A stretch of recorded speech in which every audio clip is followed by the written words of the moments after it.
আসসালামু আলাইকুম। এখানে কি কি মেনু পাওয়া যায়? এখানে পাওয়া যায় হলো যে বড় বাপের পোলাই খায়, বড় বড় নলি, এই যে দেখেন দেশীয় নলি। তারপরে পাওয়া যায় গরুর লাল বোনা চুই জাল দিয়ে দেশীয় গরুর মাংস। তারপর পাওয়া যায় দেশীয় পাতি হাঁস, অরিজিনাল যে পাতি হাঁসটা, সে দেশি পাতি হাঁসের মাংস। তারপর পাওয়া যায় হলো চীনা হাঁস, দেশি চীনা হাঁস। তারপর পাওয়া যায় হলো গরুর বট। তারপর চিকেন কারি, কলিজা বোনা, কালো বোনা, সব পাওয়া যায় এভরিথিং। সাথে পাওয়া যায় চাউলের রুটি, চাপড়ি পিঠা, পরোটা, লুচি, তারপর আপনার দুচা, এভরিথিং পাওয়া যায় ইনশাআল্লাহ। আচ্ছা আচ্ছা, প্রাইসটা কেমন?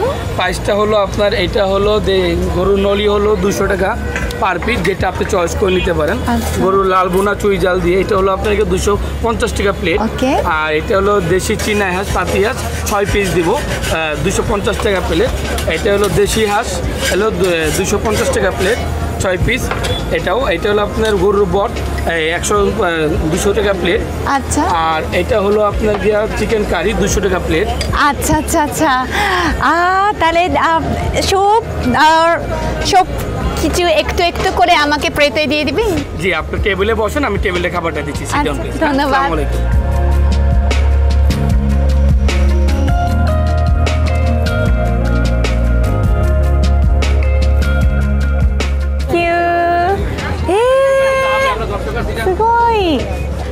এখানে 2 রকমের রুটি দেখতে পাচ্ছি। এটা হচ্ছে মাসকলাইয়ের চাপড়ি, আমি জীবনে প্রথম খাবো। ইয়েলো কালার ক্রিস্পি রুটি, এবং এটা হচ্ছে চালের রুটি। ওকে, তাহলে আমি একটু এই চালের রুটি থেকে একটু ট্রাই করি। ইতাদাকিমাসু।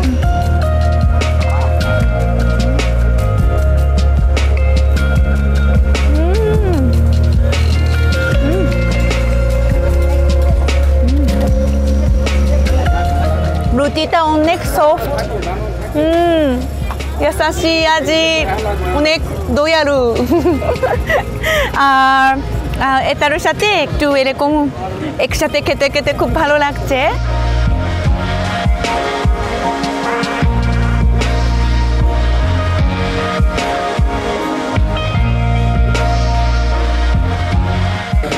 এখন চালের রুটি নিয়ে আমি হাঁসের মাংস খাচ্ছি।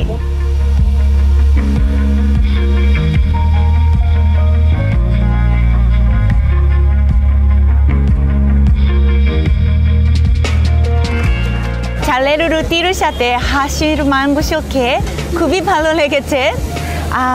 এখানে বিভিন্ন ধরনের মাংস আছে, আর আপনাদের ইচ্ছা মতো ওই রুটির সাথে খেতে পারবেন।